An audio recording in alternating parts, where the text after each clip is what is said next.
안녕하십니까 여러분들.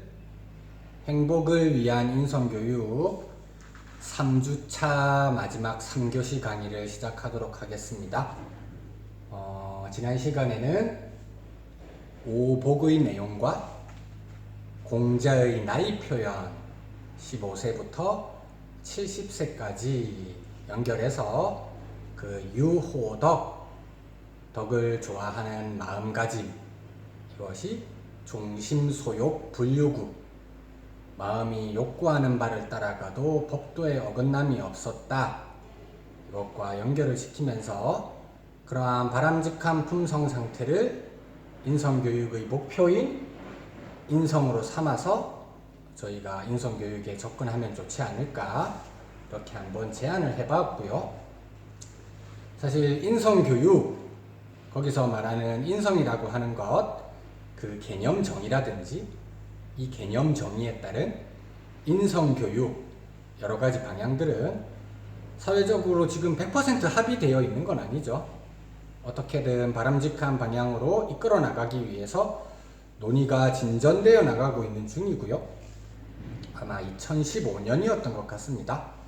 인성교육 진흥법이라고 하는 게 만들어지고, 그것에 따라서 각급 학교에서는 반드시 어떤 형태로든 인성교육 계획을 수립해서 실시하도록 이렇게 내용들이 마련되어 있습니다.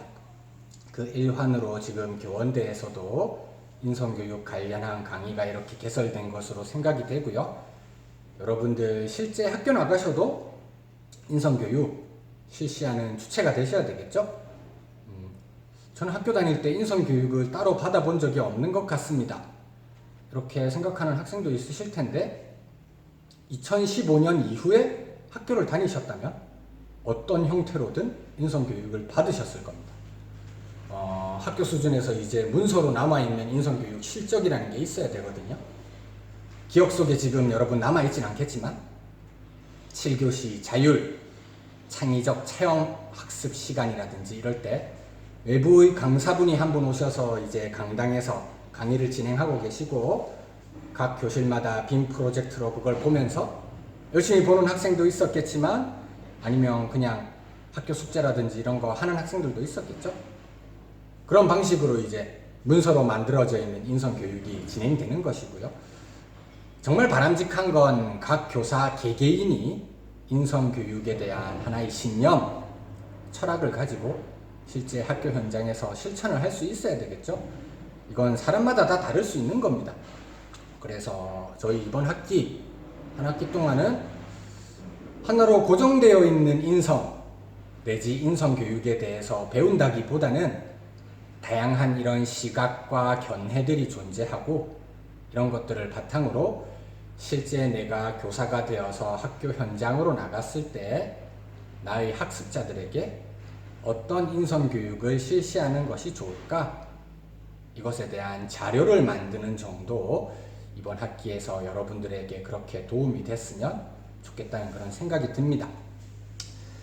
행복에 대해서 간략하게 이야기했기 때문에 이제 인성교육, 이것과 직접적으로 연결되는 인성에 대한 다양한 정의들이 있을 수 있겠죠. 정의라고 하면 이제 학술적인 용어로 정의하기 위해선 그것을 번역할 수 있을 만한 번역어가 있어야 될 거잖아요. 인성이라고 하는 이 단어, 한자어 단어인데, 영어 단어로는 어떤 단어로 번역을 할 수 있을까요? 생각나는 대로 한번 이야기해 보도록 합시다. 영어 교육과 학생들이 있던데 그 전공에서 생각하는 정확한 의미는 조금 다를 수도 있습니다. 저희 인성교육에 관련해서 인성, 그 용어들에 대한 다양한 정의들이 있거든요. 우선 첫 번째는 P로 시작하는 단어가 있을 수 있습니다. 인성, P로 시작하는 단어 어떤 게 떠오르시나요? 네, 적극적으로 잘 참여해주고 계신 학생들이 있으시네요.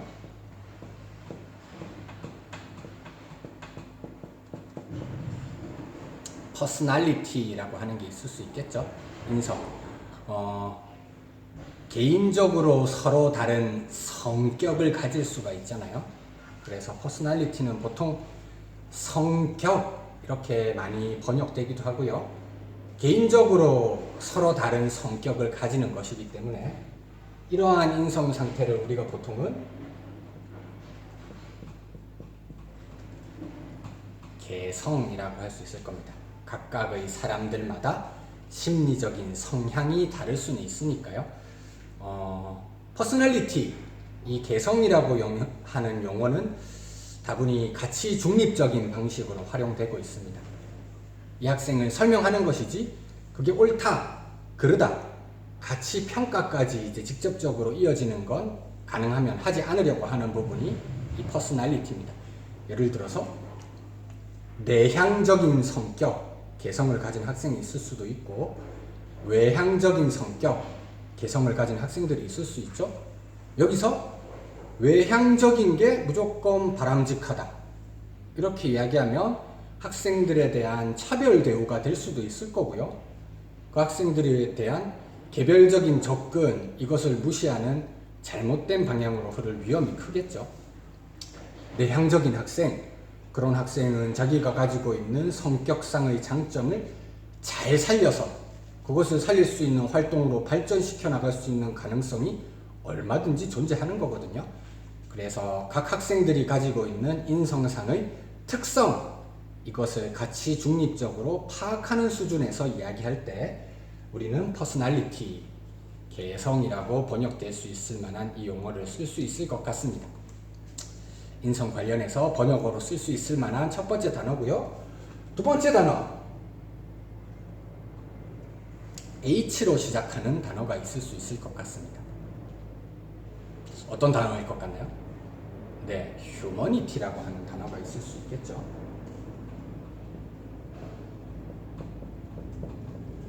휴머니티, 휴먼, 인간, 우리가 인류애, 인간애 이런 거 휴머니즘 표현하잖아요. 그것과 비슷한 양식이고요.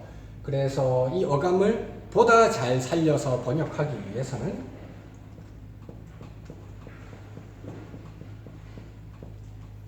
인간성이라고 하는 게 휴머니티가 가지고 있는 그 본래적 의미를 가장 잘 설명할 수 있는 내용이 되겠죠.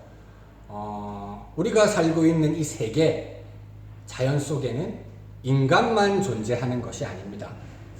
인간 이외의 다른 존재들도 굉장히 많이 살고 있죠. 그런 인간 이외의 다른 존재들과 인간을 구분되게 해주는 핵심적인 특성은 무엇인가? 그런 의미에서 인간성에 대해 이야기할 때 인성, 휴머니티라고 하는 단어를 쓰는 겁니다.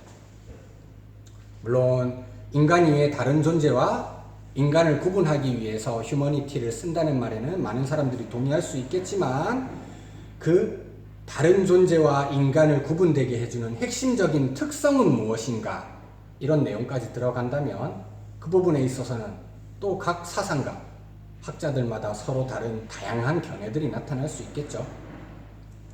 우리가 나중에 이제 동양의 인성교육론 이런 거 배울 때 특히 유학에서 성선설의 접근 이런 것에 대해 조금 더 구체적으로 다룰 기회가 있을 거거든요.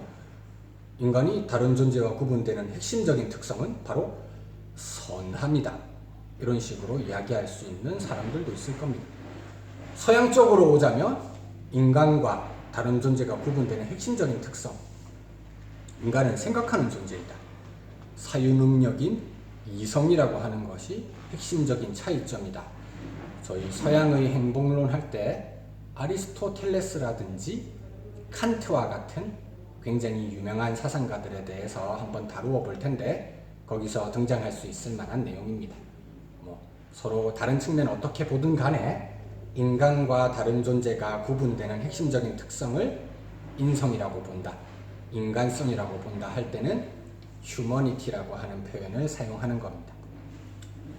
자, 그리고 인성, 우리가 하나로 합의할 수 없다고 이야기할 때는 그걸 구성하고 있는 요소가 굉장히 다양하고 그 요소들 간의 다양한 복합적인 상호작용, 상호 연관이 있기 때문에 우리가 이렇게 말하는 것일 텐데요. 그런 인성의 다양한 구성 요소들 사이의 상호 연관성을 중시하는 번역어가 있을 수 있습니다. C로 시작하는 영어 단어입니다. 어떤 단어일지 한번 생각해 보실까요? 네, 잘 대답해 주셨습니다. 캐릭터라고 하는 단어가 있을 수 있죠. 인성이라고도 많이 번역하고요. 가장 가깝게는 인격이라고도 번역합니다. 인격. 제가 아까 오복 이야기할 때 유호덕, 덕을 좋아하는 마음가짐을 가져야 한다 이렇게 이야기했죠. 그래서 덕과도 일정 부분 유사한 점을 공유하고 있는 용어라고 보시면 됩니다. 그렇게 볼 때는 virtue라고 하는 번역어를 쓸 수도 있겠죠. 다양한 구성 요소들이 서로 상호작용하고 있는 측면, 이것을 강조할 때 캐릭터라고 하는 표현을 사용한다고 했는데, 실제 저희가 한 학기 동안 진행하게 될 주교재에서 인성, 이 개념에 대해 접근할 때 지금 세 번째 번역어인 캐릭터, 인격, 이것과 유사 개념으로 많이 사용하고 있다는 거 여러분들 책을 보면 느끼실 수 있을 텐데요. 세 가지 정도의 하위 구성 요소가 있다 이렇게 생각할 수 있을 겁니다. 저희가 지금은 100% 이론 강의를 통해 가지고 인성 교육에 접근하고 있잖아요. 그래서 바람직한 인성이라고 하는 것이 무엇일지 제가 여러분들에게 정보를 제공해주고 그것을 여러분들이 기계적으로 암기할 수도 있을 것이고요. 제가 안내해드렸던 내용에 대해서 과연 이것이 올바른지 스스로 숙고하고 추론하는 경험을 가질 수도 있을 것입니다. 이렇게 바람직한 인성에 대해서 스스로 사고하고 사유하는 측면,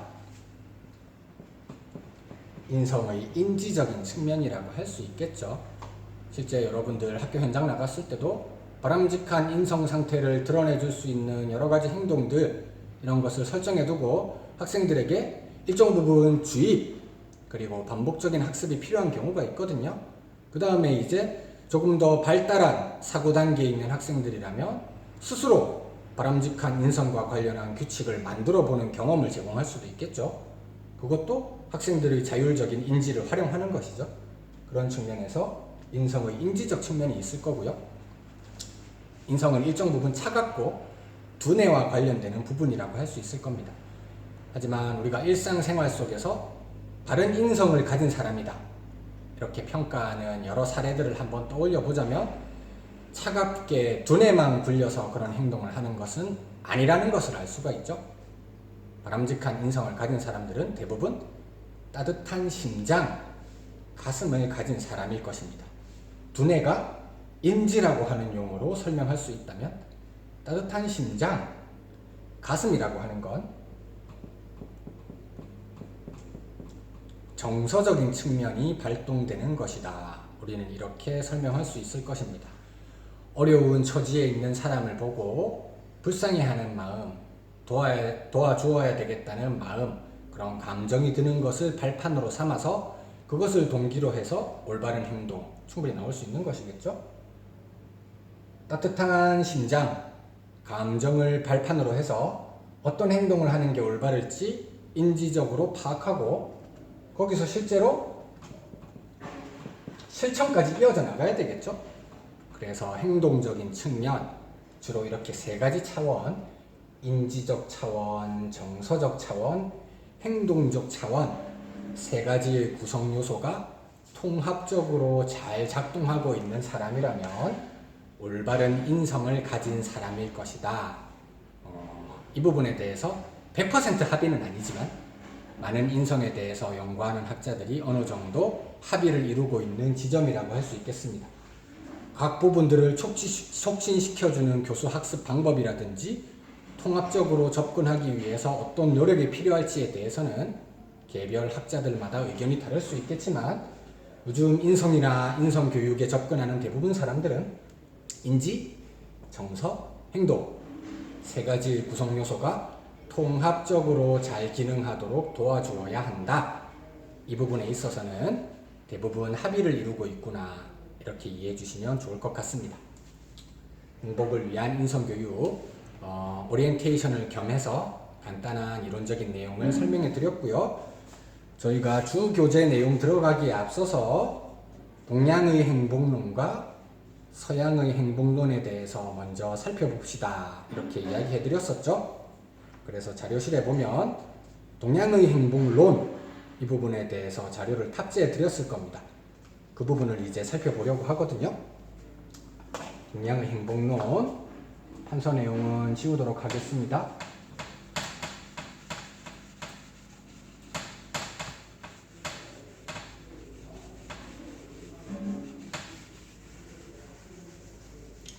우리나라를 비롯해서 동양 문화권에 가장 많은 영향을 미친 세 개의 입장이 있죠. 삼교라고 많이 표현하는데요. 유, 불, 도 떠올려 보시면 좋을 것 같습니다. 유교, 불교, 도가 여기서 이제 행복에 대해 접근하는 관점이 유사한 부분도 있고 서로 다른 부분도 있거든요. 이제 개별적으로 각 입장들을 살펴보면서 유사한 점은 무엇인지 서로 다른 점은 무엇인지 생각해 보도록 하겠습니다. 우선 유교부터 살펴보도록 할까요? 제가 지난 시간에 공자에 대해서 이야기를 조금 해드렸었죠. 이제 공자를 선구로 해서 인간의 도덕적인 행동이라든지 일상 속에서 도덕적 기준 이런 것에 대해서 굉장히 많은 강조를 이루었던 그런 학파라고 말할 수 있겠고요. 유교에서 중요시하는 네 가지 경전이 있습니다. 우린 보통 이것을 사서라고 표현하거든요. 사서. 공자가 유교의 선구자적인 인물이었기 때문에 공자와 제자들의 대화 그리고 그들 사이에서 있었던 에피소드 같은 것을 묶어둔 그 언행록 같은 것이 있어요. 두 글자로 뭐라고 하는지 혹시 아시나요? 논어라고 하는 책이 있죠. 논어. 사서 가운데 유명한 책 하나이고요. 그리고 이제 공자 직접 문화에서 배우진 않았지만 거의 그 사상적인 맥락을 이은 사람이라고 할 수 있는 맹자. 이 사람은 이름과 저서 이름이 같죠. 맹자라고 하는 책이 또 사서 가운데 하나입니다. 공자의 논어 그리고 맹자의 맹자 이것에 대해서는 여러분들 친숙하게 많이 들어보셨을 것이고요. 사서라고 했으니까 다른 책이 2권 정도 더 있겠죠. 다른 책 2가지 중에 하나는 우리는 늘 어떤 행동을 하기 전에 이 행동이 그 상황에서 가장 적절한 행동인지 그 상황에 알맞은 행동을 선택하기 위해선 극단적인 것을 피하려고 하는 노력이 필요하거든요. 극단적인 양극단에 있는 잘못된 행동을 피하고 시간적으로나 공간적으로 가장 적절한 중간점을 잡는 것이 중요하고 도덕에 알맞은 행동이 될 텐데 그런 적절한 중간점에 대해서 잘 설명하고 있는 책이 중용이라고 하는 책이 있어요. 마지막 하나 또 남은 부분이 이제 제가 사서 가운데서 지금 유교의 행복론에서 활용하려고 하는 책인데요. 여러분들 지금 한국교원대학교의 학생입니다. 큰 사람이 되기 위한 학문을 하고 계시죠. 그래서 큰 사람이 되기 위한 학문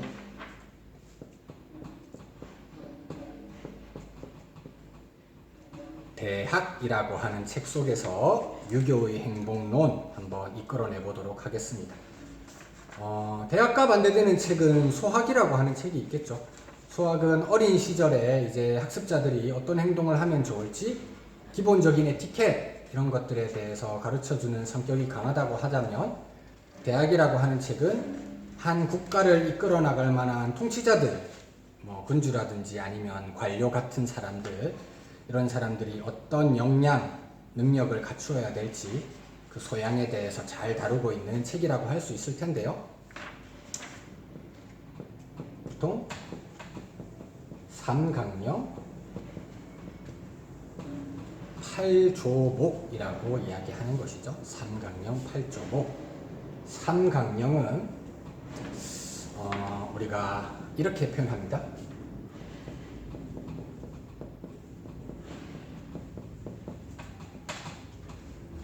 명명덕.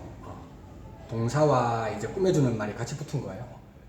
밝은 덕을 더 밝힌다. 보통 우리가 유교 사상을 덕치라고도 많이 하잖아요.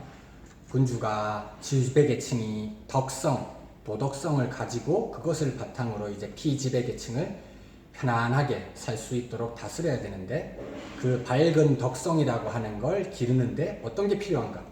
밝은 덕을 더욱 밝게 한다. 이게 큰 구조 가운데 하나라고 할 수 있고요. 그 다음, 그렇게 하기 위해선 기본적으로 친민, 백성들, 피지배계층에 있는 사람들과 친밀한 태도, 그 사람들을 사랑하는 마음가짐이 필요할 겁니다. 이것을 통해서 지어지선이라고 하죠. 지극히 선한 상태로 나아가는 것. 이 세 가지가 대학의 중요한 골자라고 할 수 있고요. 조금 더 디테일하게 나누어 보는 8조목 속에서 이제 유교의 행복론이 잘 드러난다고 말할 수 있습니다. 공부를 해 나가는 과정과 연결된다고 생각하면 조금 더 쉽게 이야기하실 수 있을 것 같아요. 8조목. 첫 번째부터 한번 써볼까요?